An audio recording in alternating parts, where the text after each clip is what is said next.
Hello and good morning, and welcome to the Hearts Standard Morning Briefing. My name is Joel Sked. I'm joined by my colleague James Kearney, and we are going to discuss all things Heart of Midlothian. As always, Hearts to play in a big Premiership match this weekend against Celtic, returning after the international break, which saw Scotland qualify for Euro 2024, and then there was plenty of Hearts involvement. So across the international break, we saw Kenneth Vargas score 2 goals for Costa Rica, saw Xander Clark become the 140th Hearts player to earn an international cap while at Tynecastle, as he made a second half substitute appearance against France for Scotland. Alex Lowry and Lewis Nielsen played for the Scotland's 21s. Aidan Denham was an unused sub, and Kai Rhodes played against England as a left back. I don't think I'm missing anyone out. So I suppose the best place to start. We'll look ahead to this weekend, James, and the match against Celtic at Tynecastle Park on Sunday. This is a massive opportunity for kind of Steven Naismith to land probably the statement win would probably say needs, but he's not yet achieved yet as Hearts boss, whether as permanent, technical, or interim boss. No, I think so. So I think that, the only other game I could think of would be perhaps the Rosenborg game at home. Oh, of course, yeah. I think that had a real galvanising effect, I think, on the support and on the team itself. And you'd think that... I'll caveat domestic win. Domestic, there we go. Yeah. But, you'd like to think if Hearts, if they could get a result against Celtic, if they could get a win on Sunday, that you'd think that would have that similar sort of effect, I think, where you're going to get... all of a sudden it really, the support, any of those little niggling doubts around Naismith, all of a sudden they just all disappear, all the players are all of a sudden super confident. And, I do think they've got a chance against Celtic as well, I think that, I don't think Celtic have quite reached the levels they were at last season, for instance, where basically no one could really lay a glove on them. I think they were a very good team last season, but this season, they're getting up to speed under Rodgers. They're still not quite there yet. I don't think it's hitting the same heights as last year. And I think this is an opportunity, particularly at Tynecastle, where there's going to be so many Hearts fans there. It's going to be rolling the team on. I'm sure we'll touch on it in a wee bit. There's a couple of players coming back from injury, which helps things as well. So I think you're right. It's a really big opportunity, because if Naismith can get a win here, all of a sudden it does change almost the whole... Maybe it's a bit much, but it does change the complexion of this season so far, I think. Yeah, massively. I think it's especially going into this group of fixtures. It's a trip to Ibrox and home at Livingston, then the League Cup semi-final against Rangers at Hampden Park. This is the type of game that the Hearts should be looking and relishing, because you saw it against Hibs. Didn't come up against a team who just sat in, and largely I thought the performance was spot on. I know you go back, don't want to keep harping on about 90 seconds of madness, because again it'll just bring up a lot of frustration. But you look at Celtic, I don't know if you've had if you've seen too much of them this season, James, but you kind of alluded to it. They're not this all-conquering machine. Yes, they are top of the league. They won 7 of their 8 games. They are undefeated in the league. They've scored 19 goals in 8 matches. But we've seen in recent weeks, whether it was Kilmarnock gave them a scare, played relatively well against them. Motherwell were close to snatching a point, and a game played arguably with the better side over the piece. You go back to the game at Ibrox, where they beat Rangers 1-0. I think a lot of Celtic fans would hold their arms up and admit that wasn't a great performance, a great result. And then St Johnstone drew with them. You go back to August, St Johnstone drew with them at Celtic Park. So, and you add into the fact that they will had even more people away from international break. There's a real opportunity to get at this Celtic team. No, I think so. And I think that's a really good point, actually, about particularly the international break, where yes, we just said there were a few Hearts players scattered about for international break, but a large chunk of the squad has remained in Edinburgh and has been training this whole time. And I thought it was interesting, actually, when Naismith said in his press conference that that this kind of these international breaks are really good because the way that the team are training, it's all about just kind of focusing on core principles and just getting the idea that they're playing the way they want to play, rather than being like, Celtic like to go down the right, so we need to make sure we keep an eye out, or whatever it might be. So rather than being reactive to whatever the opposition are going to do, it's more about what can we do. And I think that ideally you need a wee bit of both in there, but I think like we've been saying, I think that adds that. Hopefully, should add that little bit more cohesion. Hopefully, it's a bit more coherent as well. In terms of how the team are playing. And you're right. I mean, Celtic might not quite have that. I mean, I don't think they've fully clicked into gear yet this season anyway. Never mind the fact that basically their entire squad goes away every international break as well. And I mean, let's face it, they've also got a few injuries, particularly in defence. So I think that it's definitely an opportunity. And again, it's the sort of thing where if Naismith and his coaching staff are serious about, not just aiming for third, actually try to close the gap, pushing for second, then you need to get results in these kinds of games. You can't afford to get beat by Celtic and Rangers. You can't do that. If you might scrape third if you lose every game against Celtic and Rangers. You might just do it, but chances are you're going to need to get results somewhere. And again, if you want to actually close the gap, that needs to start by taking points off them at the very least. Yeah, absolutely. You can see that, and you can read that in interview with Joe Savage. It went on the site this morning. I sat down with Joe for ages and wanted to ask him about Naismith, what really convinced him. What really convinced him and the club that Naismith was the right man. So you can read that on the site. But he's been a big proponent of coming into the season. He doesn't want to go, right, let's aim for third. He wants, and he said we would get slaughtered for it, but he wants to push close to Celtic and Rangers, and these are the games where you can show a big sign of like capable of doing that. Naismith again, and I know he got a bit of criticism after the game against Hibs because he came in and said the Hearts fans basically deserve better. They should always be attacking. Should always be on kind of the front foot. And then he goes and takes Alex Lowry off to bring on Benny Beningame, which is more defensive-minded substitution. So I don't know if he might look back on that. I think maybe that was maybe not the sub itself, but the personnel involved in the sub may have been a mistake. And again, Joe Savage talked about how Naismith's a fast learner. He won't make the same mistake twice. And again, he spoke about it yesterday when asked about Celtic and coming up against Celtic. And he said, against any team, if you're not willing to have times when you have got possession, you're just trying to survive. You're just hoping for a set play or counter-attack or mistake which gets you a goal. Then you'll try to survive. We can't be like that. We need to be better than that. So there's every chance that Hearts will look to play and try and put across their game on Celtic. Celtic will probably really enjoy that. But there is it's weirdly confident. Not confidence, maybe a bit strong, but weirdly encouraged by the opportunity to. I think this team get a wee bit more freedom compared to when they come up against a low blocker. Teams that get the sit deep, whereas where it's a bit more chaotic, a bit more space. We've talked about it before. There's players in there who probably thrive even more, and then you add in Lowry. I think if there's a game where Alex Lowry wants to make his mark, it'll be this one. And we saw against Hibs, he's fine on the big occasion. Yeah, I mean, that's got to be the challenge. I'm sure we said it before. It's got to be try and play that way more consistently, because that was probably his best performance in a Hearts jersey. Also, the last few weeks, has been really good. But I think you're right. I think the fact that they're not going to be, Celtic will want to have a lot of the ball as well. Celtic will be aggressive in possession. They'll be very structured as well the way they play the ball. We know how Brendan Rodgers' team plays.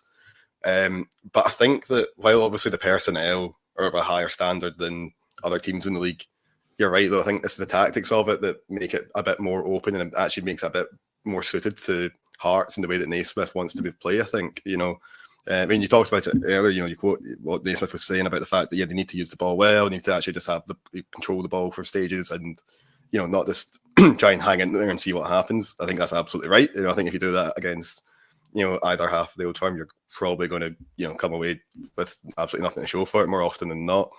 And I think that we've seen that this season, Hearts in possession compared to the rest of the league are one of the better teams. Like we've seen it in terms of things like passes in and around the box, final third entries, overall possession, things like that. And it'll be interesting to see how that works against a team where, like we were saying, Celtic will be a lot more open than the likes of, Motherwell or St Mirren, where Celtic or Hearts were just running into a brick wall for 90 minutes. Yeah, I think it would be interesting on the flip side that how the team, because it's all well and good being really good in possession and keeping the ball when teams are standing off you. Be interesting to see how well this team can play through a team who's going to be a lot more intense or put a lot more pressure on the ball. Yeah, no, absolutely. And the other thing as well, of course, is that this is going to be a big test for the defence. We've said that. I mean, right now, I think Hearts have conceded 5 goals in the league. I don't think anyone's conceded fewer. I think Celtic and Rangers may be about the same. Yeah. So you look at that, and you think, oh, brilliant, fantastic. But I kind of touched on this in an article I'd written last week where Hearts' XG against is. It's still one of the better rates in the league, but it's also higher than the goals are conceded. So that would suggest it's unsustainable anyway. And then obviously we're going to be playing against a much higher standard of opposition this weekend in terms of the strikers. Guys like Kyogo, he's just a fantastic player. He's got that movement which is terrifying. So it will be interesting to see how I'd imagine with Rose and Kent get on. I would imagine we'll probably see Naismith stick with the back four for this, but it wouldn't be a surprise, would it? The back three. I'm going to come on and ask about formation and personnel just in a second, and I was going to touch on Celtic before doing that, just because but only kind of the downside. I talked previously about how they've struggled at they've not won games as comfortably as they maybe have in the past few seasons recently. Teams have put up a good showing against them. We talked about Kilmarnock, St Johnstone, Motherwell.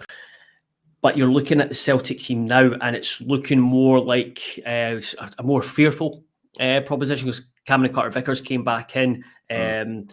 One thing I would say is Liam Scales is still playing. He's done really well since there, but Hearts have caused him problems in the past when he was with Aberdeen, especially when he plays in a back four as he's doing with Celtic. But again, he's not getting the same amount of pressure. The midfield is still where Celtic just are incredible. McGregor, O'Reilly, and Hatate. O'Reilly's top goal scorer in the league, and now you've got. Well, Kyogo's probably not been as prolific as he has in the last couple of seasons. You've got Lewis Palma, who's came in, and there's a lot of chat around him. He's basically Jota's replacement, and there's a lot of excitement about him in the Celtic team. So it's looking much more like a Celtic team. They're fallible. Joe Hart's not had a good season at all. Cameron Carter-Vickers is still getting up to speed. The big thing. The big thing for me, and this is what I'm going to come on to ask you about, the lineup, how do you play, who plays, is the midfield. And for Celtic, the big thing for me when watching Celtic is you need to stop Callum McGregor as much as possible. You need to make the game as difficult as possible for him. And I think that helps kind of ruffle Celtic or makes them a wee bit more disjointed. So I've talked about Alex Lowry before. And then I'm kind of debating, do you still play him as a number 10 and really force home the importance of his work off the ball? What do you see Naismith doing in terms of system and personnel? Or what would you do? Yeah. Because it's hard sometimes second guessing Naismith. I know it is. He does leave us on his toes. I think it'll probably be the 4-2-3-1. Probably. I mean, the back three wouldn't surprise me given Celtic's attacking talents, but I think that you touched on it there. It's it's really important that Hearts aren't completely overrunning midfield, and Celtic have got 3 midfielders there who are probably the best 3 centre mids in the league. They're all very good, and even if it's a 3v3 in there, it's going to be hard enough. I think if you then take a centre mid and put movement in centre half, frees up space elsewhere. It means that Celtic will just control all the ball there. So I think it's important. You're right. I think Hearts probably need to go man for man in the middle with someone like pressing and harrying McGregor as much as possible, just sticking to him, you know. But that's also easier said than done, and I'm not sure if Lowry's the right player for that, just because, like we say, we know his work off the ball has been a work in progress. We know that it's not, you know, Naismith hasn't always been happy with it and things like that. And then saying to him, all right, well, you know, there's the best number 6 in the league, like, go take care of him. That's a big ask, I think. But then having said that, you look around elsewhere, I'm not sure who else could do it. So it might even be something where we see something like Neuenhoff and perhaps Beningame starting as the kind of 2 holding midfielders, and then maybe Devlin playing a bit more advanced, and then just saying to Devlin, just run around and kick McGregor as much as you can. Yep. Like that might be the case. So I think that, yeah, I wouldn't be surprised if we saw, like obviously that number 10 role is always normally what, Lowry, George Grant, maybe Liam Boyce. I don't think any of those 3 will start. I think it's more likely to see 3 slightly more defensive midfielders, with Cammy Devlin being the most attacking one, which again asks a lot of Devlin, because we know that his passing, particularly in the final third's not always been great. But I think that maybe it's just my nature, but I'd always be more cautious. I'd always sort of err on the side of caution. I'd rather have that little extra degree of defensive solidity, rather than that little bit more offensive threat. But you know, it's a balancing act. Everyone's got their own opinion, you know. Yeah, so because I was thinking flipping the midfield and having like someone like Benny sitting or Neuenhoff sitting, and then you play Devlin, and then Grant or Neuenhoff in front. Because we saw that, was it the Ross County game? We saw that the Ross County game, and Neuenhoff was deeper, and it was Denham and Grant more advanced. So there's that option. I think obviously James Forrest, especially if this game of all games, saying that Alan Forrest starts, so does Shankland. Lowry could start on the left, just because. So the thing about Vargas, and touched on the international duty, he was playing, this is UK time, he was still playing Wednesday morning, so he's in Costa Rica, so he was playing at the early hours of Wednesday morning. He put up an Instagram, so he flew back on, I'm just trying to work out my times, I think he flew back on Wednesday night, so he's getting back Thursday. And Naismith did talk about how the extra day really helps get people back in, and gets, even if they're not training, gets them involved in meetings and kind of their tactical plans and talking through the game.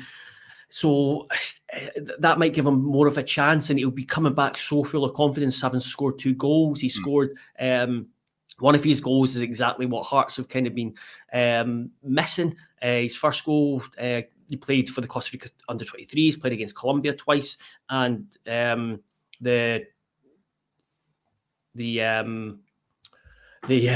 second, the first goal, sorry, somebody just tried to join that call. The first one was him running through into space. Yes, there's not been a lot of space for Hearts players to run into this season, but running into space, running away from the defender and clipping it over a goalkeeper. So I wonder if Naismith might just go with Lowry on the left and leave Vargas as a potential option off the bench. But again, it's as we have come to realise, it is Naismith does keep us on our toes with regards to the lineup. No, I think you make a really good point about Vargas, the fact that he's going to be a late arrival. I think that's an excellent point to make. You know, that does make me think maybe he won't start after all. But I do think as well, particularly against, you know, Celtic, Rangers, Hibs. You know, this is a game that's more suited. Exactly. You know, games where it's going to get a bit more stretched, it's going to be a bit more open, and you'd like to think that Hearts will have the opportunity to counter attack and be a bit more direct than what we're used to seeing. And again, well, if you're going to play like that, I mean, I'd probably rather have, you know, guys like Vargas and Forrest who can carry the ball, who can drive down the wing.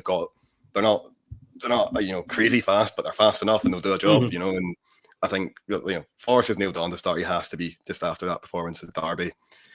And then Lowry, I do think it would be really quite harsh to drop Lowry after that game, because I think he did play very well. But again, I'm not entirely convinced he's suited to this fixture. which means that he'll definitely start and play brilliantly, because that's the way these things tend to go. Yeah, because we said exact same against Hibsgate. I would. I mean, Lowry would generally be one of my first on the team sheet just because of his recent performances. Come up against Celtic as well. There's like that kind of narrative as well. Being on loan from Rangers, he's not going to be able to play next week against Rangers. He's not going to be able to play in 3 weeks' time either. So or 2 weeks' time, which is again, it's a frustrating aspect of the loan deal. The good news: Alex Cochrane's trained. So he trained before the Hibs game, and I think he's back to being able to feature, ideal because Stephen Kingsley's out, so he's likely to come in. If not, you've always got Kai Rolls, who showed his quality at left back against Hibs, played there against England for Australia. Yutaro Oda's back involved as well, so again, he's another option which I completely a complete oversight kind of talking him as an option out wide, but he's another excellent prospect off the bench. So Tagawa's back in, and then the good news is Craig Gordon and Craig Halkett have both taken big steps in their recovery from training. Halkett's a massive one. Just speaking to a couple of folk this week, they've picked out his leadership. He's one of the players within the squad who really drives standards, which I think, especially around training, is really important, and it's great to see him back again. There's no specific game pinpointed for these two players to return, but that's a big positive. Like Atkinson and Barry Mackay are the only longer term ones, and they're not likely to be back until December. But slowly, surely, Hearts and Naismith are getting the full squad to choose from.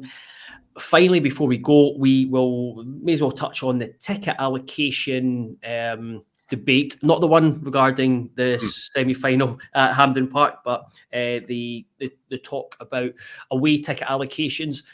Brendan Rodgers had a gripe about it. I know a few clubs have had a gripe about it. There's been a lot of talk because Hearts have basically slashed the allocation of every team except Hibs. There's an understanding between Hearts and Hibs. On the derby, each team gets the full away stand. It's the Roseburn for Hibs and the Dunbar end for Hearts. Now every other team in Scotland get one section, and I think you can see the understanding of on both sides, because as an away fan, there's been games where you're like, as a Hearts fan, we've sold loads of away tickets, and then you're looking at the kind of empty spaces and the home ends, and you can't go. It's frustrating, but at the same time, as Hearts have kind of talked about, that when it came to the SPFL potentially doing a motion regarding a percentage of the stadium to give away to give an away allocation, Hearts are basically like, we're just looking after our own fans. There's been such a demand that we need to get as many Hearts fans in as possible, which is absolutely spot on. And I think that's the way it probably should be. And I know there'll be a lot of fans, including Chris McFarlane, who commented on Facebook to say give the Old Firm nothing. I think a lot of fans would be like that, but then that just opens a can of worms. We've seen it with Celtic and Rangers at the moment with no away fans. You want at least some away fans there, because it does make the game, I think it adds to the atmosphere and the spectacle.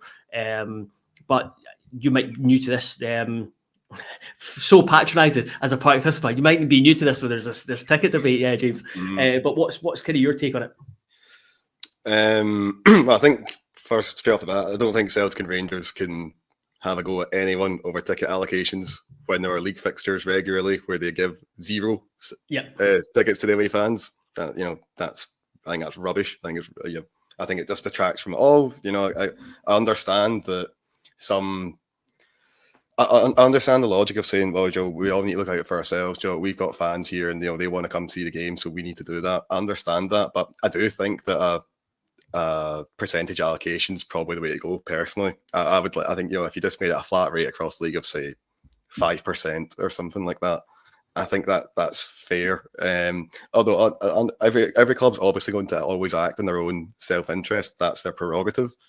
But again, like we're sort of seen with Celtic and Rangers in their derbies, it's a slippery slope when you start cutting allocations, and where does it end really?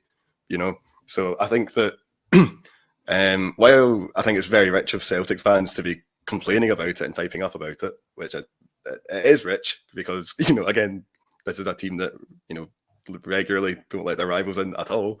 And, the fixture suffers for it. So I think that's really rich. And I can understand, it is a difficult one because there's that thing about what we, ultimately, what's the goal here? Are we trying to do everything? Is it just so that Hearts can, Hearts fans are getting to enjoy their team the most, and to get everything they can out of the team, or do we care more about kind of Scottish football as a whole? Because I would say that while I think the strategy just now of cutting allocations, getting more fans in, it's good for Hearts, and it's great for them. But I do think that long term, I would worry about where it ends. That would be my concern. So I'm kind of bored when it comes to the ticket stuff. I'd quite like to see a 5% rate just straight across the league, and then that's it. It's done. And then if you can't sell out your away allocation, then the home end can start buying out more tickets. But I think that's the way it should be, to be honest. So I'm trying to work out the 5% off 1,800, so about 900 tickets for Tynecastle. That means you'd get around 3,000 for a trip to Celtic Park.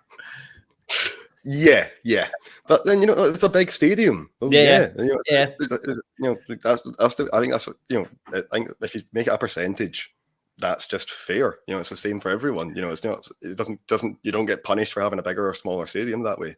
Yeah, I just know that as I think Andrew Fraser-Wright said, the old firm would never want a 5% because they would say Rangers and Celtic got so many season tickets. But I think they'd never go for it. They'd never go for it. But this is me just with my idealist hat on. This is what I'd love to see. I've got my rose tinted specs on, but it's not going to happen. Let's be honest. I imagine the ticket reallocations and all that. It will get worse before it gets better. I imagine. My views. I think away there should be protection for away fans, no matter what. Just because as going to a game as away fans is brilliant. It's like away days are absolutely brilliant, and not having away fans there is just rubbish. But I think to finish up, Andrew Fraser-Wright makes a fantastic point. Just for a change. Wow, who would have thought it? We never see that before, do we?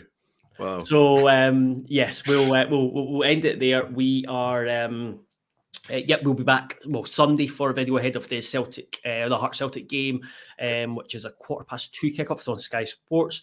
In between then, you can check out all the stuff on heartsstandard.co.uk. James has got a piece of around why Hearts never score goals from set pieces. It's really interesting, and I know it's something that frustrates a lot of fans, Hearts fans this season. There's a couple of Joe Savage interviews that have gone up, and there'll be another one up tomorrow morning on around recruitment, how the kind of the process around recruitment, how it works at Hearts, and then we'll have all the stuff pre and post match stuff from Tynecastle Park on Sunday. So thank you very much and goodbye.